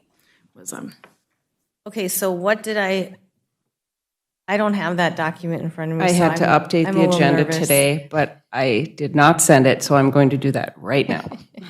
Okay, so Sorry. could we back that up? to 8.8? Yep, What are we backing up? to 8.8. Nobody has a copy of that except for you.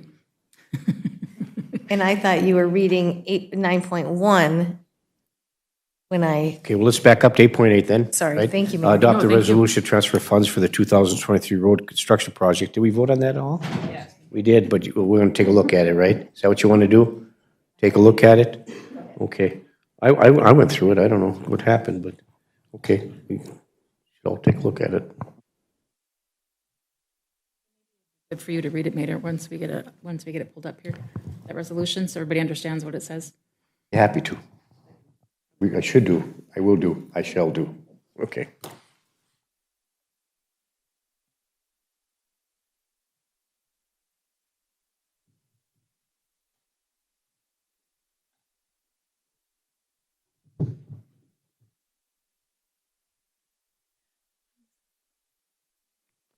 I just have a question. Councilor Beyondich. So on that $6,100, that came out of, did we pay that? And where did it come out of? Right now, well, as soon as we get approval, it will come out of the general fund. So that's not a budgeted item, that was just that's Part of the project cost. So we included it in that cost that we are going to recap with 8.8 resolution. okay. So it was part of the project cost. We had initially, and just to bring back the history, we had initially estimated that project's going to cost us $600,000. It came in at $400,000 total with everything. So it was actually a much more economic project than we expected it to be.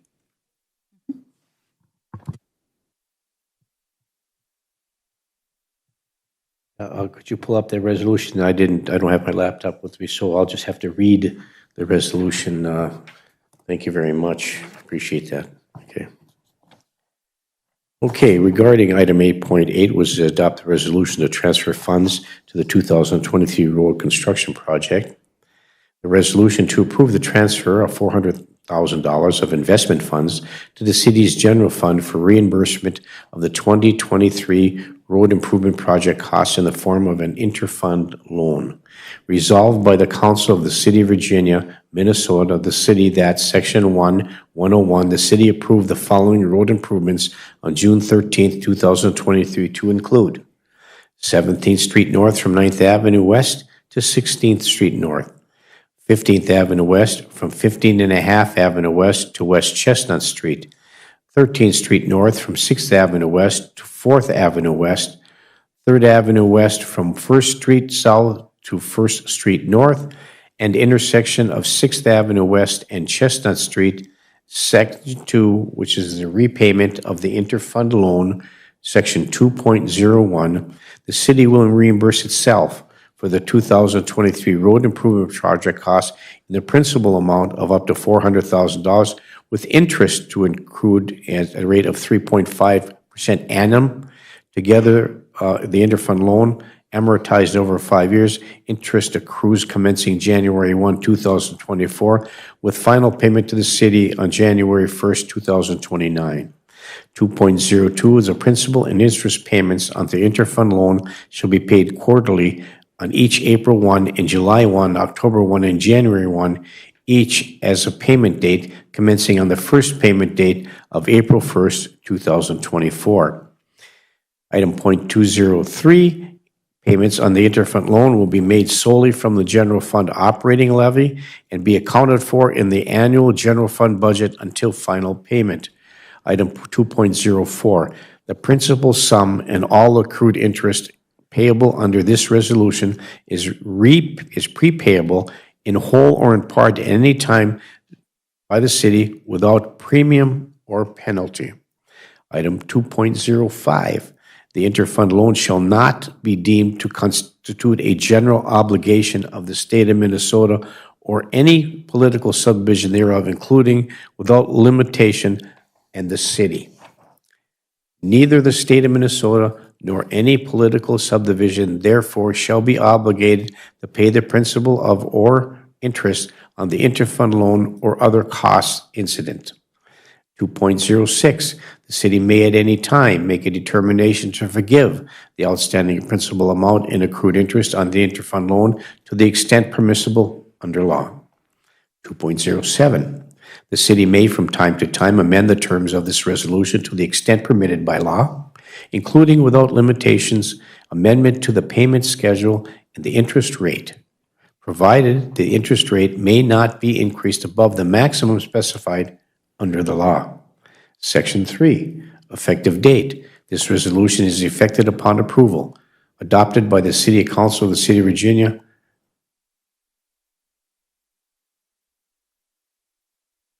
We haven't adopted yet, but if we do, it'll be adopted this 20th day of November 2023. That is the resolution. Thank you. Yeah. That makes sense. Councillor Paulson? Thank you, Mayor.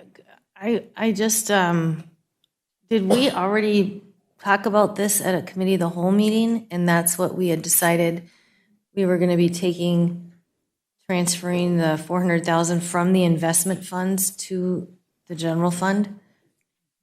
I don't. When we set up the project, when we agreed to do an overlay this year because we weren't doing any construction projects, we had agreed we were going to pay ourselves back with the investment fund and then pay back the investment fund with interest for the next few years. I guess I don't recall having that complete conversation, and I'm not sure I'm comfortable approving this at the council level without talking about it at the committee of the whole level. When Matt was here, did we go through that at the committee of the whole, this last committee of the whole? No, but this was when we agreed to do the project. So this is quite a few months ago. And is this part of, I guess for me personally, I'd like to see more documentation with finances. I will send you an email on that too. I'm sorry, I don't mean to, before I say yes, I want to know what I'm approving. So at this point, I would probably rescind my motion if I'm the one that made the motion on item, what was it, 8.8? I would rescind that motion. Hey, Councillor Paulson rescinds her motion. Does your person rescind the second? Or was there a second? So while you're contemplating that, on the committee of the whole meeting, Tuesday, July 17th, 2023 at 9 a.m. in the City Council chambers, President was Councillor Motley, Councillor Freelieb, Councillor Paulson, Councillor Bionis, Councillor Johnson, Councillor Bornzelli, and the mayor was also there. Also present was our staff. Appearances were by Matt Reed. Mr. Reed noted that the bids were open last week for the 2023 street rehabilitation project for the resurfacing of the streets that are not included in the proposed 2023 street reconstruction project. This will make a better surface to extend the longevity of the roads. Basaba Bituminous was the low bidder, and Reed noted that it is below the engineer's estimate that the funding would come from the city investment that would be cashed in to cover the cost of the project. Moved by Councillor Freely, supported by Councillor Motley, to award the bid for the 2023 street rehabilitation overlay project to Basaba Bituminous in the amount of $368,323.30. As you indicated, Britt, that this was originally a $600,000 project, so it came in. So that was what was discussed at that committee of the whole meeting, Councillor Paulson. I hope that helps a little bit.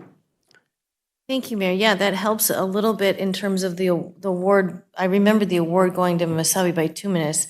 I just don't remember the discussion about taking out of the investment funds.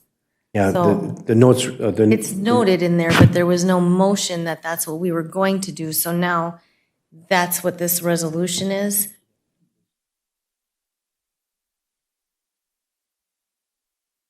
Yeah, this is the resolution, correct. But we haven't had time to have discussion on that at all. It was just, we had a brief discussion. We awarded the low bid to Masabi Bituminous with a brief discussion that that's where the money would be coming from, but correct. Mm-hmm. Then we voted that forward, but nothing has really been discussed since then regarding the taking out of the investment funds. Right, that would be what we're doing tonight. Yeah, I'm not comfortable with that until we maybe have another discussion on that. Okay, does anyone else want to make a motion to approve?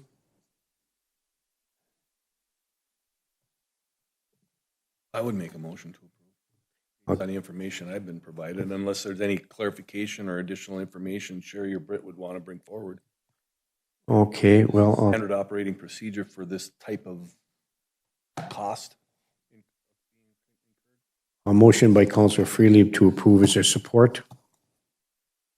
Is there support? Support for discussion. Support by Councilor Bionis for discussion, further discussion. Councilor Sherry? Thank you, Mayor. Councilor Philip. Yes, I actually had suggested that instead of bonding or going to the bank and getting a loan, that we pay ourselves back at 3.5% interest. If you're going to take, either way, if you don't pay yourself back, the general fund has paid for this. It's in your bill run. So you're out that already. So why not pay yourself back? So this is not an uncommon accounting practice to be able to pay for the cost. This is much, I actually had George Eilertson, and I don't know what you received or didn't receive from Pam. But this was the debt schedule that went with the packet that I gave her. So it shows exactly the interest rate, the principal, and paying ourselves back in 5 years. I really highly recommend that if you do take your investments or cashing that out, that you pay yourself back. Otherwise, you just spent it. Oh, thank you. So the money's got to come from somewhere. We got to pay it. So it has been moved and supported. Further discussion, Councilor Beyondich. Sherry, when you say pay it back, so where does that money come from? Or otherwise, it's just, we've already paid it, right? Asking that in that resolution, we're asking that the investments pay back the general fund, because the general fund has already paid it, subsidized it, paid it, is because a bill, and you guys approved it, and we had to pay it. So to transfer that money over to the general fund, we would pay ourselves back over 5 years, so that instead of borrowing $400,000, we would have, after 5 years, $437,000 back in our investments. So if it's not paid through by the investments, Then the general fund, and then at year end, we'll be short that much. We'll be that much of a deficit in the general fund. You're saying that this is Budget it that way. Instead of going out and asking for a loan Or bond and bond rating and fees. It's so little to bond. You need to be at least $1 million or more, because you're going to be paying $30,000 to $40,000 in fees. And the cost of the project came in at about half of what we had anticipated. Yeah, we anticipated $600,000. I believe that Matt Reed came several times and said, yeah, it's under budget. Anything further, Councilor Beyondich? Councilor Paulson? Thank you, Mayor. And I do remember when George Eilertson was here, and I do remember there was a good reason. But my question, though, is when we're approving the transfer of $400,000 from the investment funds, that means we're depleting our investment funds. So it's basically a transfer in from reserves or from. Correct. And that's what I thought we were trying to get away from. So I get what you're saying, and I get what George is saying, but at what point do we say we are not going to tap into those reserves anymore? We haven't been tapping into them. They've been investments, and we've left them. They're separate. What you've been using over the last years is that anytime there was a surplus in the general fund, that means different departments didn't spend all of their stuff, or that maybe our enterprises were a little better and we could transfer in that way. You've used up any surplus, any cushion. Right. I mean, by not raising the levy over the years, you've used up any kind of surplus. But the difference here, and I understand exactly what you're saying, Councilor Paulson, the difference here is that we're not taking money out of their investments and just losing it. we're paying ourselves back with interest, and the money that comes back, we'll glean an additional $37,000 from that. Thank you for that clarification. That helps me tremendously. Is that correct? That's correct, and if I may just add on, the more that we put back, and we were going to do it quarterly, I believe, depending on the interest rates that are out there in our investments, not only that, we will be getting more interest rate on when we pay back. And we won't be taking any money out of investments without having a way to pay it back. And so I think that's the goal and the objective, is not to do that. And that's why the levy's going up, and that's why we're making these changes. But this is a payback system with interest. So thank you. You can have this back. Thank you. So there's a motion on the floor, moved and supported, to approve this transfer. Is there any further discussion? Hearing and seeing none, all those in favor signify by saying aye. Aye. Opposed? Motion carries. Thank you.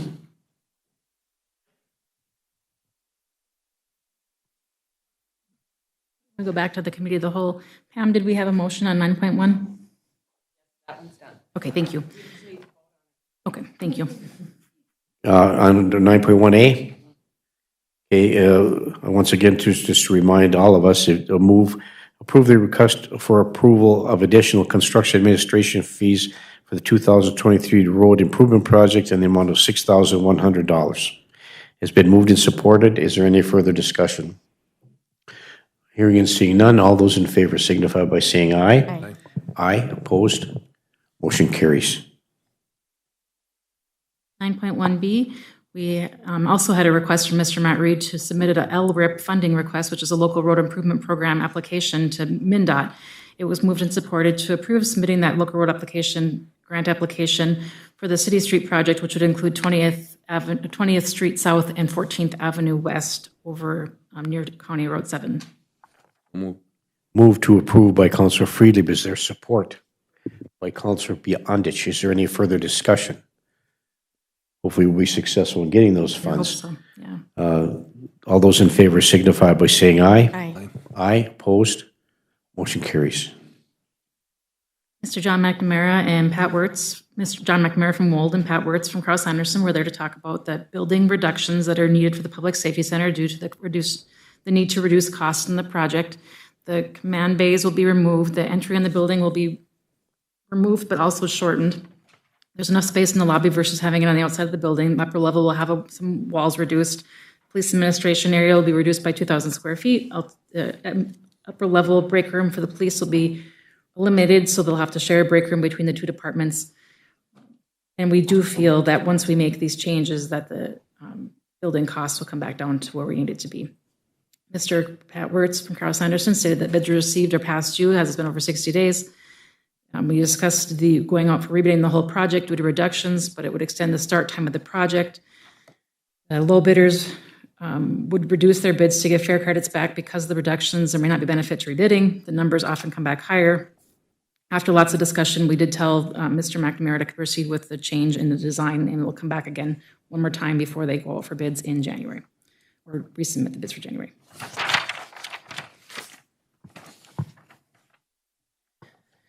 Item 9.1C, it was moved and supported to adopt a resolution to apply for and accept funds from the IRRB Minefield Reclamation Program. So moved. Moved by Councilor Motley to approve. Is there support? By Councilor Friedlieb. Is there any further discussion? Thank you. And Councilor Barnzelli as well. Further discussion? Hearing and seeing none, all those in favor signify by saying aye. Aye. Aye. Opposed? Motion carries. It was moved and supported to approve a resolution to purchase a 2021 Nissan Rogue all-wheel drive for the parking monitor position at a total cost of $23,262,000, and we do have insurance funds coming back to cover the cost of that vehicle.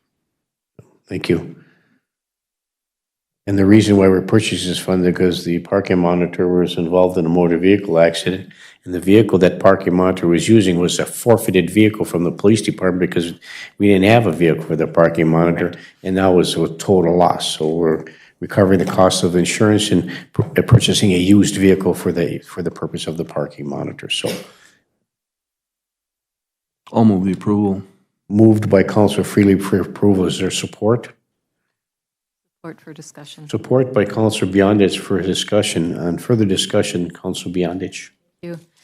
Does the insurance reimbursement cover the cost of this vehicle? It costs about half of it, it covers. And then the other half comes from, Sherry was going to take it out of the contingency fund. where are we on the contingency fund? Right now, we, Sorry. oops, sorry, Mayor. Yeah, please. Sorry about Sure. that. Careful here. We have roughly, correct me if I'm wrong here, Brett, 68,000 in there? And that's after doing the 42,000 on the assessment thing. So, you know, said, no, you can't have the 68, but you can have 20 of it. Thank you. Thank you, Counselor Beyondich. Has been moved and supported. Is there any further discussion? You just Yeah, Counselor Freely. reminded me what the 42,000 on the assessment thing was. I don't remember. Brett, The you know reduction this of the assessment assessments. better than I do. Because we had to certify our assessments, our proposed special assessments at the first hearing in September. So the difference that we told them we were going to make the bond payment of was $42,000 less that we collected from the residents that we had to cover because we did that second reduction in assessments. Yeah, Thank you. it had to come from somewhere. It had to come from somewhere. That's where it came from. If I can add on, 24,000 of that 41 is for next year, because you didn't want it in the budget, so we're prepaying next year's. Does that make sense? I'm lost. It does, and so it has been moved and supported to purchase this vehicle. Is there any further discussion? Hearing and seeing none, all those in favor signify by saying aye. Aye. Aye, opposed, motion carries. We did have discussion regarding the Mesabi Humane Society contract. There was no action taken. Jenny Bourbonnais, our Community Development Coordinator, reviewed the proposed increases to permitting fees. The fees had not been increased since 1988. There was no discussion, but I suspect we'll bring that for a further discussion in another meeting. We then discussed, after a break, the solid waste fees that are being charged to the city, and it was determined that there was a fee missing on the utility bills. The solid waste tipping fee is currently being charged by St. Louis County to the city, and the city has been covering that cost. We have not been recovering the cost of the solid waste fee from the county, which is charged on a market value basis per resident and per commercial building. So after we had a discussion at committee the whole one time, it was suggested that we find a way to even it out so nobody's being charged an enormous amount just because their value of their building's a little higher than their neighbors. So we had found a way that the commercial increase would be the same for every business. And we propose in the resolution that the residential rates stay the same. We just break them out to more accurately portray transparently what you're being charged for garbage. So in your packet is the resolution to increase the garbage fees and to change the names of the county-related fees to say county so that we can better explain what you're being charged for. And that'll be reflected on the utility bill. That'll be reflected on your utility bills. Yep. So the request is to adopt a resolution authorizing the addition of a county solid waste rate for garbage service, and that will be reflected in the utility bills moving forward. Looking for a motion on the resolution. Moved. Move to approve by Councillor Paulson. Is there support? By Councillor Motley. Is there any further discussion?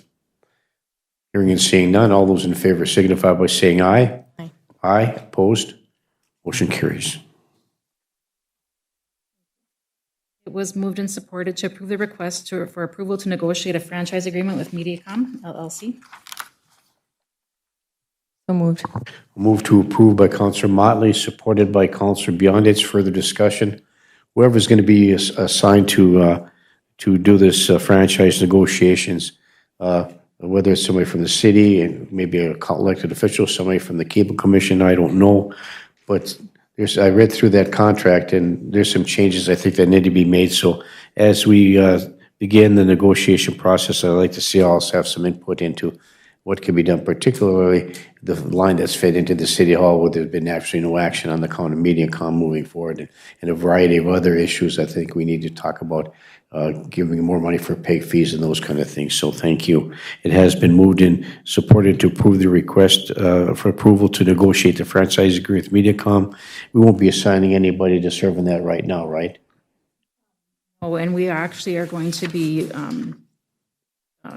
bringing on Kennedy and Graven, who did the last 3 that's franchise right. agreements. That's right. They're, Robert Voss is his name. Yes. He'll be the one that does, he does franchise agreements, that's what he does. Okay, He'll be coming to help us with this, and when he's ready to talk to us, he'll come to talk to us about what we want to add. okay, we can throw our requests there. Thank you. This has been moved and supported? It has been. Is there any further discussion? Hearing and seeing none, all those in favor signify by saying aye. Aye, opposed? Motion carries. It was moved and supported to adopt a resolution to purchase a 2024 Chevrolet one-ton regular cab pro package vehicle at a cost of $50,595, and this is coming from the equipment bond proceeds. Okay, yeah, thank you. Looking for council action. So moved. Move to approve by Councillor Motley. Is there support? Support by Councillor Freely. Is there any further discussion? Councillor Paulson. Thank you, Mayor. Could you refresh my memory what, this is for Public Works, and could you maybe just discuss what the vehicle will be used for and who it will be used by?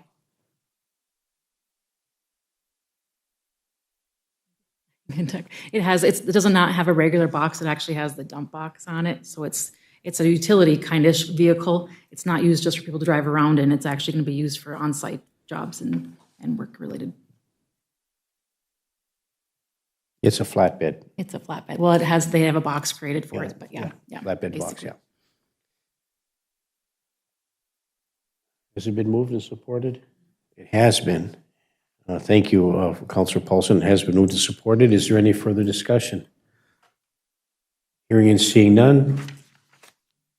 All those in favor signify by saying aye. Aye. Aye. Opposed? Motion carries. It was moved and supported to approve the Virginia Police Department to assist the Hibbing Police Department with the first annual Iron Range Polar Plunge to be held on Saturday, March 16th, 2024 at Cary Lake in Hibbing. So moved. Moved by Councillor Motley. Is there support? By Councillor Beyondich. Further discussion? I will contribute, but I will not participate. All those in favor signify by saying aye. Aye. Aye. Opposed? I'm sorry, did you have another? Motion carries. Thank you. No further items from that meeting. Okay, thank you. We'll move to item 9.2, a Personnel Committee that was held today, November 28th, 2023. I'll turn this over to the Personnel Committee Chair and her committee members. Councillor Paulson. Thank you, Mayor. This morning we met at 8:15, and Sherry and Britt were present along with the union, 2 union reps. And the part of the conversation was regarding not filling, due to attrition, not filling the vacant permanent position of the current open utility worker position. So it was recommended by staff, we had some conversation to, in fact, not fill that position. So that's what's coming before you under item A. And that's your motion? I can make the motion if you want me to, sure. Would you? I would make the motion to not fill the vacant permanent utility worker position at the Iron Trail Motors Event Center at this time. Moved by Personnel Chair Councillor Paulson. Is there support? By Councillor Freely for discussion, further discussion, committee member Councillor Freely.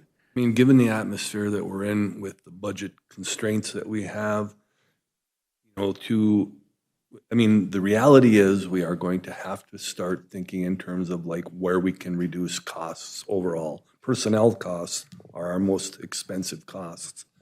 This is not a person that's being laid off. It's a position that's being vacated, and it's already been vacated. So, it's through attrition, which makes it a little less impactful because it's not a person being laid off. It's a position being lost, which is still going to be kind of putting us between a rock and a hard place. We talked about it at the meeting. Essentially, what we're asking is at that building, they're being asked to do more with less, which is going to be very difficult for the staff that's remaining. So it was a difficult decision to make, but it was one that I think was timely for the circumstances that we face with the budget. Thank you, Councillor Freely. It has been moved and supported. Is there any further discussion? Hearing and seeing none, all those in favor signify by saying aye. Aye. Aye. Opposed? Motion carries. Counselor Paulson?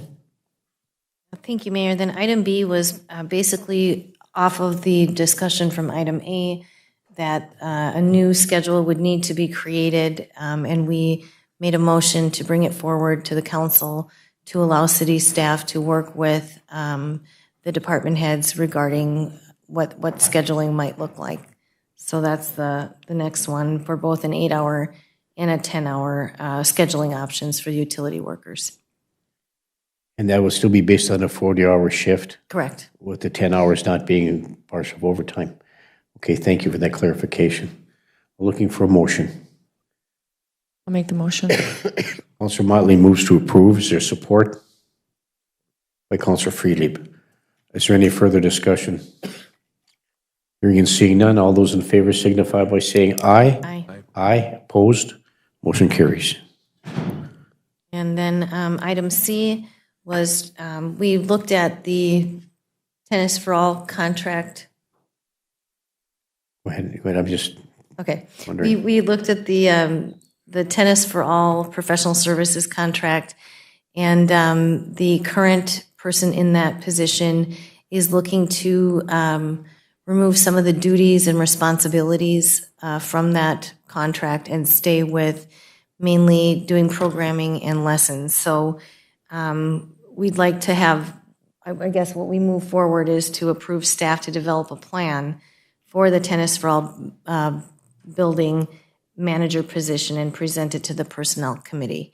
So it wouldn't be a city employee, and possibly what we had talked about was going to the new board that is a very active Tennis for All board and having a discussion if the board would take on some of those duties and responsibilities in terms of billing for whomever is working at the office or whatever is going on. So it would be taking some of the duties away from the current person, but the Tennis for All building would not be losing any of the programming that is currently happening at the facility. It would just be an adjustment of who's going to be doing those office duties, mainly for paying the people that are working there. Yeah, and seeing who's sitting on that transfer all, because there's some pretty good professionals work there, particularly a very knowledgeable finance person in that regard as well. So the motion is? I guess was just to approve staff to develop, wasn't it? To just develop a plan for the Tennis for All building manager position and come back to the personnel committee. Okay, thank you. Motion by Chairperson Councillor Paulson. Is there support? By Councillor Beyondich. Is there any further discussion? Hearing and seeing none, all those in favor signify by saying aye. Aye. Aye. Opposed? Motion carries. No further items? Okay, thank you. We'll move to item 10, Commission Liaison Reports. Does any councillor want to give or have a Commission Liaison report that I disseminate today? Councillor Motley. So I have two. The first one's the public utilities. The public utilities will be altering their office hours from 8 to 4:30 to 8 to 4 on a 3-month trial basis. And also their regular meeting has been moved up due to Christmas, so their next commission meeting will be Monday, December 18th at 3:30, so a week sooner. And then as far as Parks and Rec, I don't have my notes with me, so I'm going to wing this one, but we had a great meeting. I can't remember if it was last week or, anyway, it was awesome. And they're talking about potentially in the future bringing in maybe a half marathon or a full marathon into Virginia that would end at the Orange Trail Motors Event Center and go over the Highway 53 bridge. And then there's also talk of potentially turning a baseball field in the winter into a winter golf course. Thank you, Mayor. Thank you, Councillor Motley. Winter festivals, winter carnivals, thank you. Okay. Department head reports. Britt, anything? Colleen, anything from legal? No, nothing, Mayor. Thank you. Pam, anything? Sherry? Sorry. When are we going to set a budget? Yes, you're right. We need to set a budget meeting. Okay, we're going to set a budget meeting. You'll let us know when that is? Whenever you want. How about tomorrow morning at 9 a.m.? Well, I can't do that one. but- Okay, all right. As soon as we can. We're going to have to make that decision on December 12th, so we have some more decisions to make to pair on that budget. So Monday? What day is it today? Tuesday's committee meetings, so we could do it next Tuesday. It's part of our committee of the whole. As our budget discussions, we can do that. Everybody amenable? Set the next budget meeting for Tuesday, which is December 15th? 5th, December 5th. We'll set the budget meeting for Tuesday, December 5th as part of the committee of the whole meeting. Do we need a motion to do that? Let's have a motion. I'll make the motion to add the budget to the committee of the whole. Okay, motion by Councillor Motley. Is there support? I'll support for discussion. By Councillor Bonzelli for support. Further discussion? Councillor Paulson. Thank you, Mayor. Could we have an actual separate Yes. PDF Yeah. packet up, not necessarily in the cow packet, but a separate budget packet? Thank you. Separate meeting, separate from the committee of the whole. I know that's confusing, but just so, because I'm sure there's lots of things that have Oh, yeah. changed. And it would be really helpful, but I'd like all departments in there, like the whole kit and caboodle, enterprise funds. Can you put that in there? And all of the above, if you don't mind? And I know people have been a little Special anxious why revenue. we've been delaying, but a lot of the delay was I needed to know the solid waste information. So that's largely why we had to wait, because I needed to figure out what we were doing. And we can put special revenue funds, so I just can would have like everything it in all there. comprehensive. Even if we don't go over it right away, I'd just like that all in there. Okay, perfect. Thank you. And because we have to make sure the public is well aware of where these cuts are made and how we're going to arrive at that. So yeah, this will be a private, separate budget meeting, which will be posted for everybody, and those who are listening at home and those in the audience.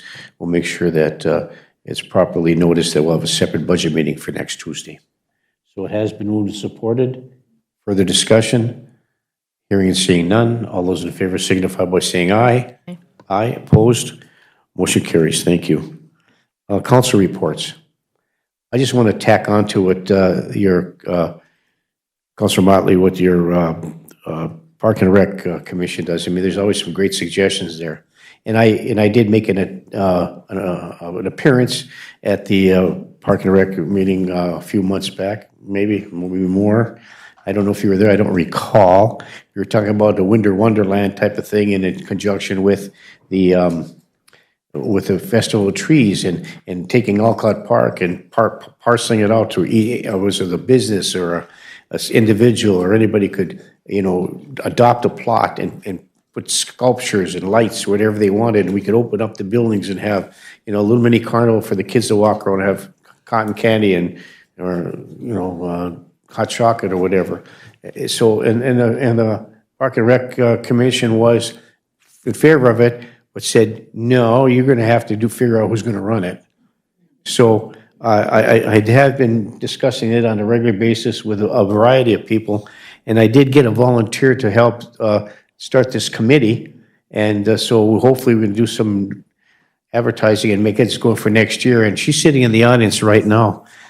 Kathy Merkel had indicated that she would help out doing this. So Kathy, thanks for coming to the meeting, and let's go.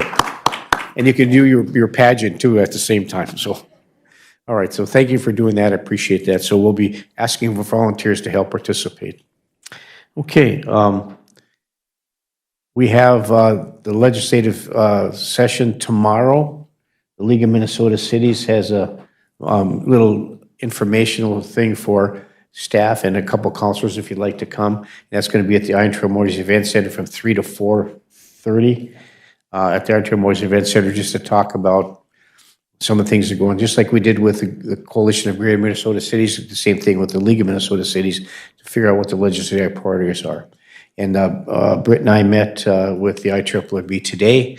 We're going to be going to make a presentation at the December 6th IEEE meeting for some additional funding for some projects. So Thanks for Britt, thanks for your hard work on that. And we did meet with Commissioner Rukavina today and Whitney Ridland. So more information to follow. So anybody else have anything they'd like to add before we adjourn for this evening? All of those who are listening at home, thanks for listening. And those who attended earlier today talked about the concerns with respect to the budget and the levy. We're going to get there. We'll make that decision on December the 12th. So we feel your pain. We're doing everything we can to try to minimize it. So we will adjourn to our next council meeting, which is scheduled for Tuesday, December 12th at 5:30 p.m. where we'll make our final levy decision. Thank you, everybody, for all your hard work, and we stand adjourned. Good night.